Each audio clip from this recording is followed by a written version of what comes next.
Bonjour à toutes et à tous, Ludovic Leclerc, société R2B. Je vous remercie de votre participation pour ce webinaire sur la problématique des objets connectés, IoT, Internet of Things, et comment l'IoT peut apporter de la valeur au niveau des éditeurs de logiciels. Voilà, donc nous allons passer une demi-heure ensemble pour aborder de manière et avec l'intervention de Bruno Perrenou de la société Opdo, dont l'activité d'ingénierie concerne le développement d'applications et de plateformes IoT. Mais vous expliquera davantage le sujet. Euh, on va démarrer dans une minute ou deux en attendant les retardataires. Vu le nombre de participants et pour que ce soit un peu plus fluide, je vous propose de soumettre vos questions via la partie chat et puis on y répondra à la fin. Euh, voilà, comme ça tout le monde aura les éléments et on essaye de respecter midi 30 pour que tout le monde puisse partir déjeuner en temps et en heure et enchaîner ses autres réunions et rendez-vous.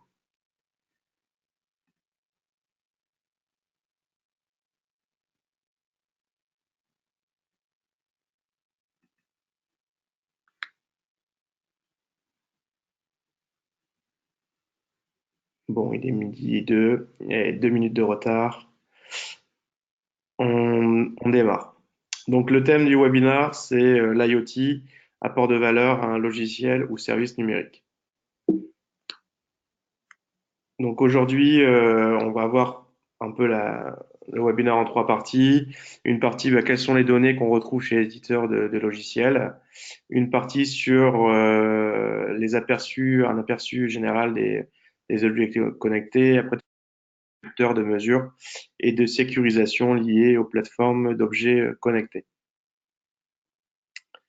Alors pour ma part, vis-à-vis des données, aujourd'hui les éditeurs de logiciels, hein, quelle que soit leur famille, leur catégorie de logiciels, on retrouve un certain nombre de données, des données liées aux clients et leurs utilisations et autres données, soit liées à l'entreprise cliente, soit à l'usage du client, des données métiers, voilà bien spécifiques. Qui alimentent le logiciel, des données externes du type je suis un CRM, je bénéficie des données externes du type Corporama avec des informations entreprises, par exemple. Des données d'usage de votre service, c'est toutes les données liées aux états de connexion, voilà, aux bugs, X, voilà, qui sont souvent isolés du côté du département technique R&D et qui sont pas forcément toujours remontés vis-à-vis des équipes produits ou commerciales. Et puis de plus en plus, il y a les objets connectés dans la vie de tous les jours. On le vit, hein, il y a les IA, les autres plateformes où on peut interagir avec elles.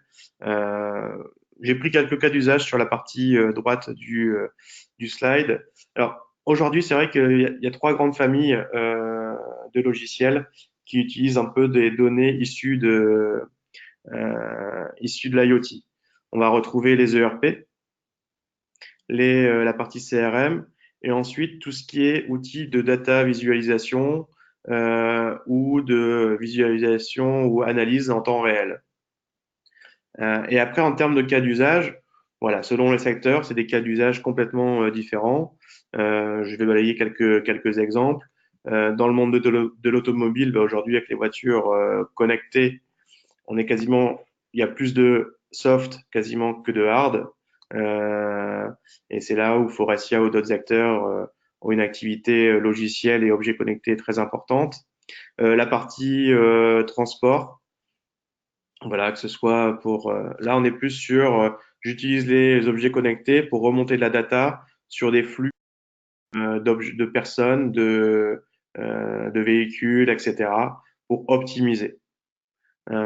Soit optimiser des temps, optimiser de l'énergie et donc derrière peut-être optimiser aussi les coûts. L'industrie euh, est le secteur qui connaît une très très grande transformation et assez précurseur. Alors il y a encore beaucoup de failles, hein, souvent quand on parle de tentatives, de hacking, etc. C'est vrai que les objets connectés à Internet dans l'industrie sont courantes, se sécurisent de plus en plus et de plus en plus, on est sur des objets connectés qui renvoient des données vers les outils type ERP pour la production, la prévention, de la maintenance, ainsi de suite. Dans le monde des assurances aussi, on retrouve des objets connectés par rapport à des comportements. Vous êtes assureur, vous pouvez donner un élément, une application pour euh, votre client qui, dans sa voiture, a mis un petit objet connecté afin d'analyser ses transports, ses comportements de conduite, ainsi de suite, et qui pourrait permettre de réduire des risques au niveau de l'assureur, où l'assureur peut utiliser aussi les objets connectés pour réduire un certain nombre de processus liés à l'assurance. Les smart buildings, voilà, donc là, la tendance du BIM, les objets connectés dans le bâtiment, ou les smart cities sur l'usage des citoyens dans la ville et des bâtiments dans la ville, et ainsi que le transport urbain. Le retail, aujourd'hui dans le retail, quand vous baladez dans une boutique, euh, bah, tout de suite, vous avez des capteurs visuels qui sont là pour analyser un peu votre comportement. Est-ce que des rayons sont plus visités, les temps d'arrêt, ainsi de suite. Et toutes ces données-là sont remontées dans les logiciels mis à disposition des retailers. Et puis après, vous avez bah, côté environnement, énergie. Dernièrement, il y avait par exemple un éditeur de CRM qui avait travaillé avec des collectivités et tout ce qui est partie de déchets, poubelles, et des données sur les niveaux de remplissage ou d'autres informations liées aux poubelles étaient remontées directement dans le CRM à partir des données captées sur le terrain. Donc après, en termes de finalité, soit on est sur une finalité business, accroître le business, et grâce à la donnée, va développer davantage de business, soit on est plus dans la performance, dans la gestion des risques ou limiter les risques donnés, et puis parfois d'autres finalités à côté. En tout cas, la data a une réelle valeur et l'éditeur aujourd'hui doit partir vers la data issue notamment d'objets connectés. Je vais laisser la parole à Bruno Perrenou, hein, le dirigeant de Obdo. Obdo, c'est une société d'ingénierie, mais il vous l'expliquera par la suite. Voilà, d'une quinzaine d'ingénieurs spécialisés dans le développement d'objets et de plateformes connectées. Voilà, Bruno, je te laisse la parole pour aborder dans le vif du sujet la problématique des objets connectés et comment ça peut interagir avec les éditeurs de logiciels. Mm. Oui, bonjour, merci hein, Ludovic pour l'introduction. Donc Bruno Perrenou et de la société Obdo. Donc nous sommes spécialisés dans le développement d'objets connectés pour des sociétés. Et donc aujourd'hui, l'idée est d'aborder le sujet. Alors comme il est très très vaste, on a dû faire des choix. Donc, on va aborder le sujet sous quelques aspects. J'espère que les questions vont aussi permettre d'aborder ce sujet d'une façon un petit peu plus large ou essayer de répondre aux questions des gens qui nous écoutent. Euh, on, on parle effectivement d'objets connectés, d'Internet of Things, hein, IoT. Moi, j'aime bien utiliser le terme de télémétrie. En fait, c'est de ça dont on parle, et dans le nuage, hein, parce que l'idée, c'est de remonter des données dans un cloud, si on utilise les termes anglais. Et en fait, on se rend compte que l'Internet des objets, c'est répondre à cette petite phrase qui est sur le slide, hein. Comment récupérer de l'information qui provient, parce que l'information, c'est la data, hein, et tout le monde s'intéresse à la data parce qu'on considère qu'elle a de la valeur. Et cette data, dans le domaine de l'IoT, elle provient d'une mesure qui a été faite généralement à distance. C'est pour ça qu'on parle de télémétrie. Et on va l'envoyer dans un espace généralement sécurisé. Il y a cet adjectif qui est important dans l'IoT, s'assurer que les données sont bien protégées. et de l'envoyer dans un espace où on va permettre d'en faire une analyse un peu plus pointue. Et puis, bien sûr, dans l'objectif d'obtenir un revenu à l'Internet des objets, c'est de répondre à tous ces sujets-là pour s'assurer que l'objet connecté finalement apporte une valeur ajoutée. Donc pour les éditeurs de logiciels, finalement, c'est de répondre à cette question en regardant tous les mots qui sont. Alors on parle souvent d'objets connectés. Nous, on utilise plutôt le terme de système d'objets connectés. Donc c'est la slide suivante. Donc je vais demander à Ludovic de passer à la slide suivante. Voilà. En fait, l'objet tout seul n'a pas d'intérêt. Il est intéressant que s'il il est connecté quelque part. Alors, dans les schémas qu'on utilise, on utilise le petit hexagone en bas de la slide qui correspond à un objet. Donc l'objet, on verra tout à l'heure quelques exemples. Il va faire un certain nombre de choses, il va mesurer quelque chose et il va avoir pour objectif de remonter de l'information vers un cloud ou un serveur. Souvent, c'est là que les logiciels vont pouvoir exploiter l'information et lui donner une valeur. Et entre les deux, entre le cloud et l'objet, en fait, il va falloir que l'information remonte via des canaux. Alors le grand classique reste le smartphone, hein, qui est une passerelle très déployée, très facilement accessible. Mais il s'avère que dans certains systèmes d'objets connectés, on va réfléchir à d'autres passerelles qui sont d'autres dispositifs. Et finalement, quand on réfléchit à une solution IoT d'objets connectés, on va finalement rechercher à mettre en place un système complet, cohérent, qui permettent d'aller interroger un objet, de lui demander une information, qui est souvent une mesure de quelque chose, et de récupérer cette information pour aller la traiter au niveau du cloud. Donc c'est comme ça qu'on aborde généralement le sujet de l'objet connecté dans son système, et il faut que tout ça soit cohérent. Donc on va rentrer un petit peu plus dans le détail sur l'objet lui-même, donc on va passer à la slide suivante. Et en gros, on va s'intéresser à 6 domaines particuliers sur chaque objet. On va essayer de répondre aux questions qui sont derrière chacun des petits pictos.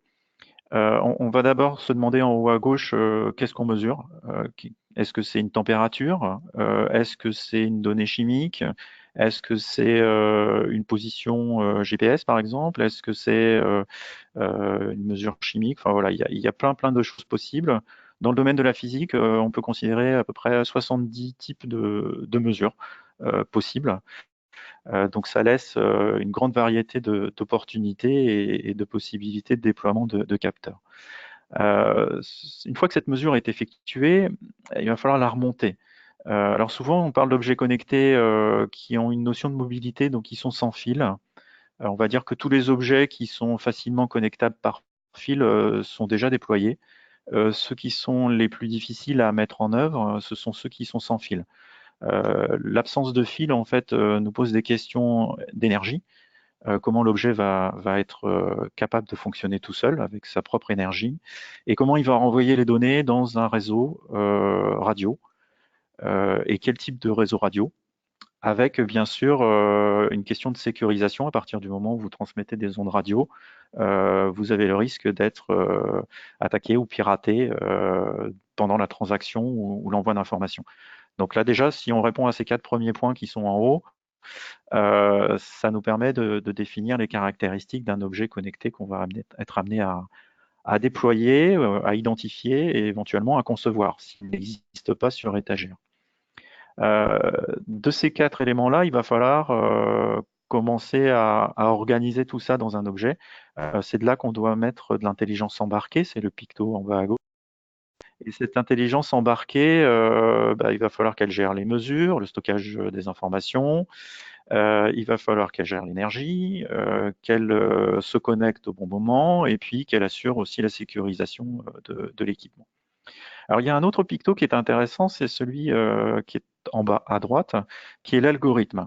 C'est-à-dire que l'intelligence embarquée, on va plutôt être dans la gestion de l'objet, et l'algorithme, c'est est-ce que je commence à mettre de l'intelligence dans mon objet. Par exemple, si je fais une analyse de vibration, Est-ce que je veux envoyer toutes les mesures à l'extérieur pour que ce soit analysé sur un cloud avec les outils qui vont bien pour faire de l'analyse vibratoire? Ou est-ce que je vais déjà commencer à faire cette analyse dans l'objet avec un algo embarqué pour n'envoyer qu'un résultat? En fait, dans le cas par exemple d'un objet qui doit se déclencher, envoyer une alerte à partir d'un seuil.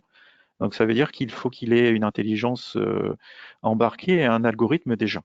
Alors se pose la question dans le système de la position de l'intelligence et du traitement de la donnée dans le schéma que je vous avais présenté juste avant. Est-ce que l'intelligence est dans l'objet?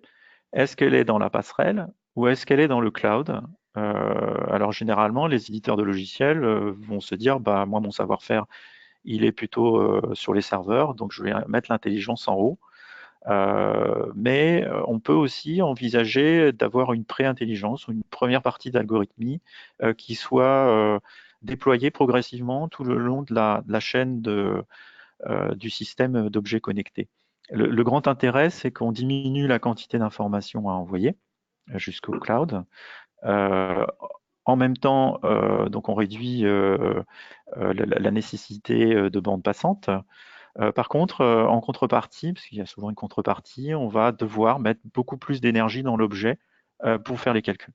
En tout cas, tout ça, ça se réfléchit, ça se met en place, ça s'expérimente et on arrive à trouver les bons compromis qui sont adaptés à un système d'objets connectés qui répondrait à un besoin.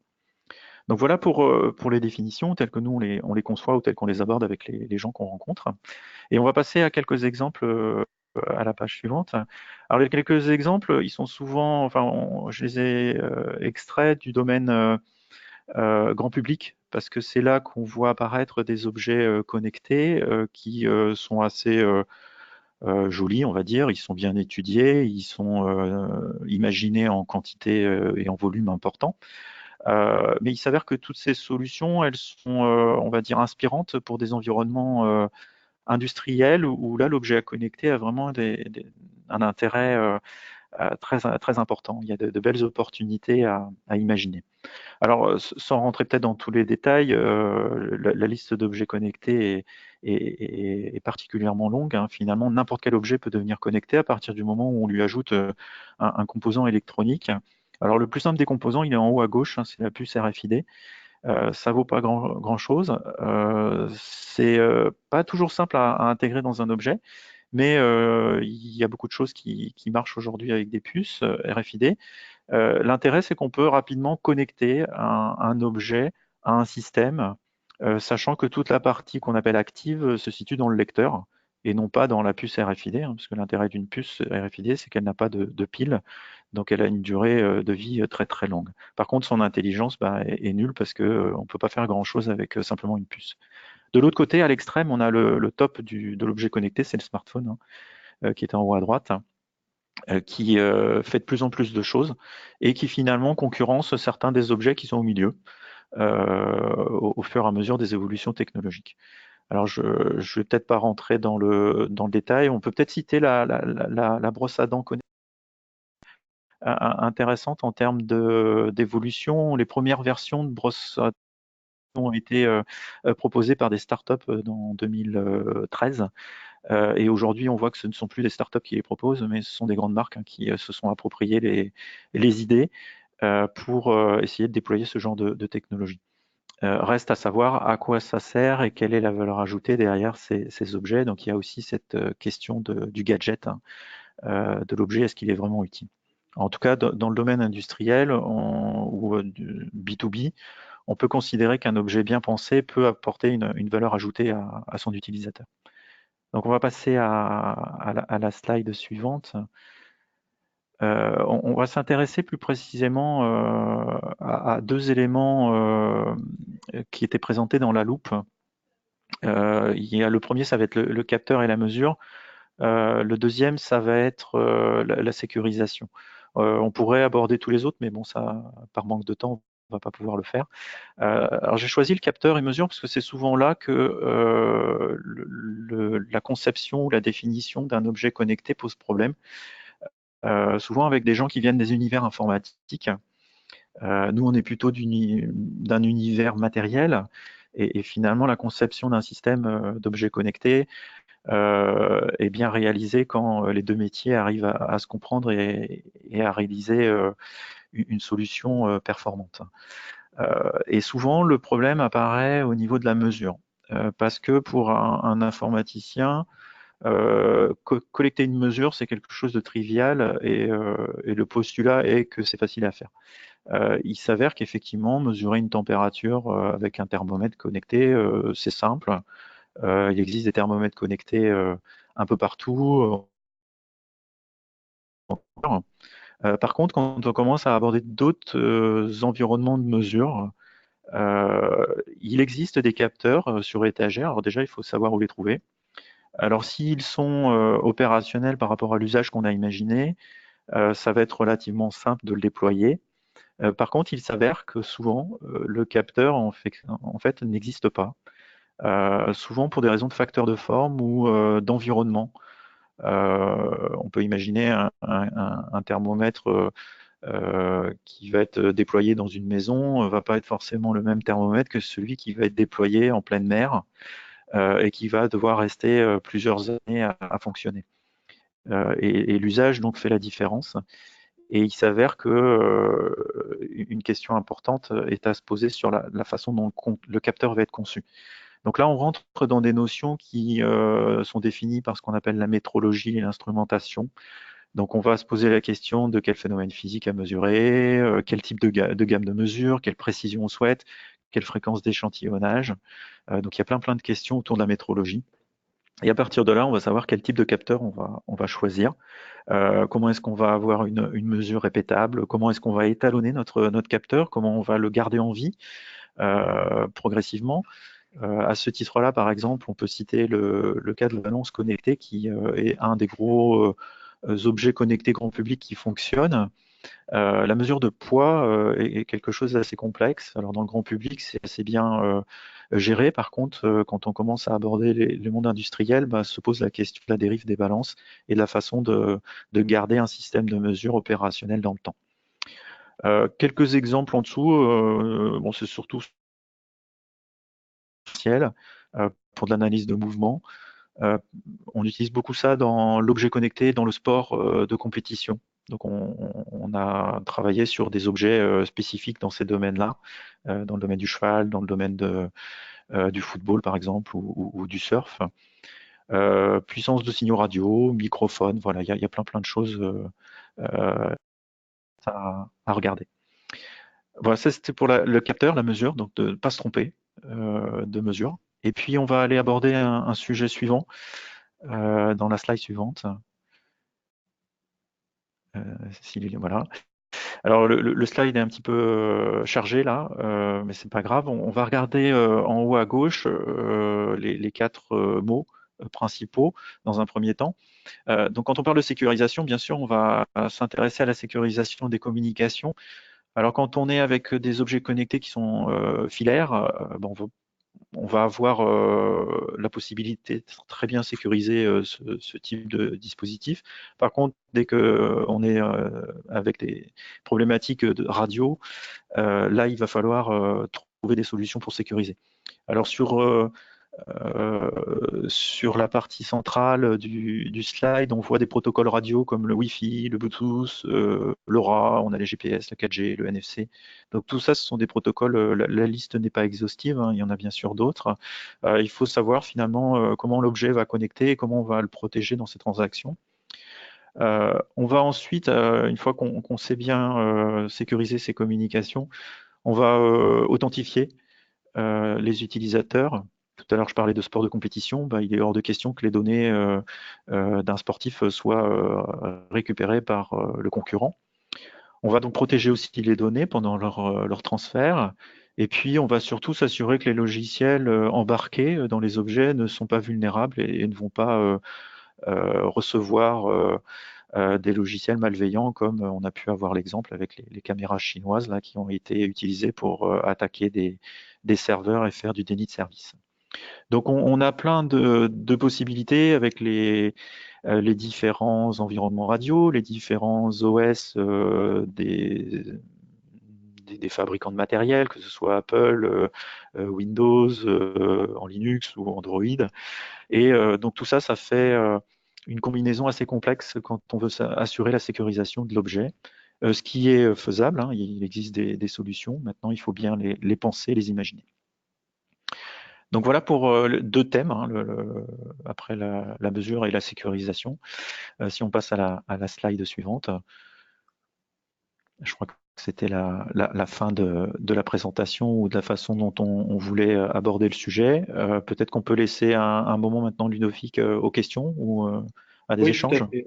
Pendant que je prends connaissance des questions, voilà, je vous pose juste deux petites questions à travers un petit sondage pour connaître un peu votre maturité sur les données issues d'objets connectés, donc savoir si vous, de votre côté, éditeur de logiciels, je vois qu'il y a des éditeurs dans le domaine des logiciels de résidence d'hébergement, eh bien, ce qui me vient à l'esprit, c'est des capteurs de présence dans les chambres et autres pour permettre les tournées des femmes de ménage, par exemple.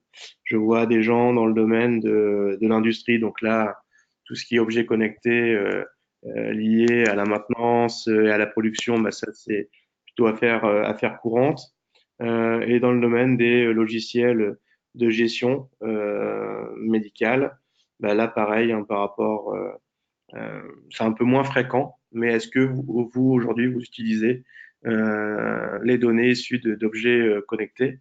Donc ça c'est pour notre intérêt. Et le deuxième, avant de reprendre toutes les questions, R2B a mis en place une formation liée à l'IoT, donc ça va dans la continuité de ce webinar, parce qu'on considère que c'est la prochaine étape ou l'étape à ne pas louper pour un éditeur de logiciels. On a eu ces dernières années la migration vers le SaaS, qui est un réel enjeu. Ces logiciels SaaS se sont alimentés de données externes pour enrichir davantage leurs solutions. Et le grand enjeu 2019-2020, c'est vraiment les objets connectés. Donc, on a décidé de lancer une formation en novembre prochain sur voilà, l'apport de valeur de la donnée issue d'objets connectés, logiciels ou un service numérique. Donc ça, c'était la petite parenthèse. Donc c'était juste savoir si de votre côté, vous seriez intéressé ou pas par ce type de formation. Et le prochain webinar porte sur, donc ce sera le 24, sur la valeur ajoutée d'un commercial dans la vente d'un logiciel. Donc si en plus, si vous vendez du logiciel connecté et de l'objet connecté, j'imagine que la complexité de la vente l'est davantage. Euh, on a deux questions. Une première question concerne le temps de développement, de conception et de connexion d'un objet connecté à un logiciel. Donc, première partie, c'est combien de temps pour développer un objet connecté et le temps ensuite pour mettre en œuvre à travers un logiciel les données et les tester. Et je dirai la deuxième question par la suite. D'accord. Donc, temps de développement pour démarrer sur ce qu'on appelle des preuves de concept, hein, c'est quelques semaines. On peut rapidement mettre en place un système et le connecter sur une plateforme, dans la mesure où les contraintes environnementales permettent de le faire. Donc, on va aller chercher des plateformes assez basiques qui fonctionnent, qui ont montré la robustesse pour faire du démonstrateur. Et à partir de là, on va pouvoir tester un usage assez facilement. Donc ça peut être mis en place en quelques semaines, déployé en quelques unités pour voir comment ça fonctionne.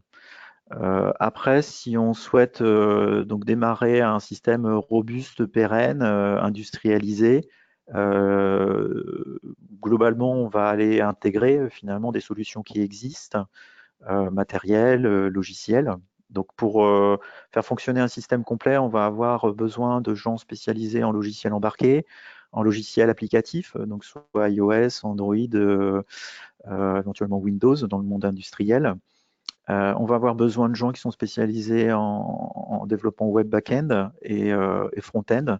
Donc ça fait quand même un niveau de savoir-faire technologique assez important. Donc il faut réunir des équipes qui arrivent à gérer tout ça. Et on peut, dans ces cas-là, déployer un système opérationnel en plusieurs mois. Et puis après, de le faire évoluer, de le faire arriver à un niveau de maturité qui a une vraie valeur ajoutée au bout de quelques mois, semestres, voire quelques années.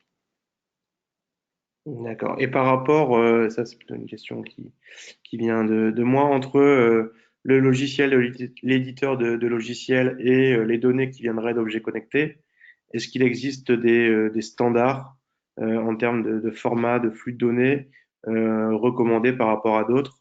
Quelle est un peu la tendance aujourd'hui? Alors aujourd'hui, les standards en fait existent, hein. On a parlé de protocoles comme le Wi-Fi, du LoRa. Bon, sur les slides, il n'y avait pas Sigfox, mais finalement des consortiums qui proposent soit de façon privée ou soit de façon ouverte des technologies de communication. Après, tout va être lié à la quantité de données qui est à transmettre. On sait que les protocoles machine-to-machine, M2M, vont être plutôt bas débit, longue distance, donc on va s'intéresser à du LoRa, du Sigfox. Si par contre on a besoin de remonter beaucoup d'informations, bah là on va être obligé de passer par des protocoles plutôt 4G ou 3G qui vont permettre de remonter le flux d'informations nécessaires. Donc le tout, les technologies existent, il faut finalement les intégrer et les dimensionner par rapport à un besoin qui est identifié. Et il est possible de combiner en fait ces technos en fonction des usages. D'accord, bah ça rejoint la question, la deuxième question qui était que choisir, quelle plateforme choisir entre LoRa et Sigfox par exemple. Donc, je pense que en termes de protocole, tu as abordé le sujet. Je sais pas si tu as des éléments. Ouais. Bah, on sait que Sigfox en fait est une proposition complète proposée par la société Sigfox, hein, dans lequel on peut utiliser le réseau déployé au niveau national pour faire transiter les informations d'objets connectés qu'on aurait déployés, moyennant bah, une somme à la transaction ou à la communication. Le LoRa, lui, est déployé par des sociétés concurrentes en France comme Bouygues, par exemple, qui a sa propre filiale, Obgenius. Donc pareil, là, ce sont des offres concurrentes. L'intérêt du LoRa est qu'il est ouvert, donc on peut déployer des réseaux privés sur des sites industriels. Donc ça, c'est une solution qui est souvent privilégiée par certains de nos clients parce que ça permet de gérer soi-même son propre réseau et de déployer sa propre flotte sans passer par des opérateurs. Donc, pour faire le pendant avec le cloud, c'est comme le cloud privé et le cloud public. Voilà, c'est ça, effectivement. D'accord, très bien. Je ne sais pas s'il y a d'autres questions.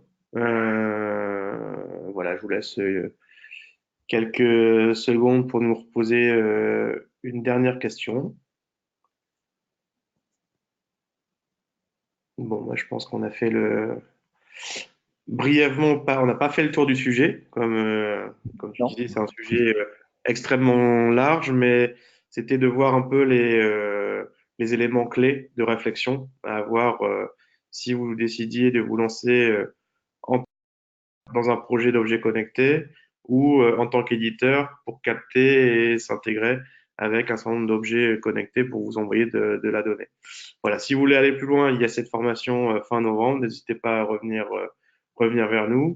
Si vous avez des questions auxquelles vous n'avez pas osé poser ou qui vous sont venues après, n'hésitez pas à nous envoyer un petit email et puis on vous apportera une réponse directement, moi-même ou Bruno, de son côté. Voilà. Je vous souhaite une bonne après-midi et à très bientôt. Merci. Merci Au revoir. beaucoup. Au revoir.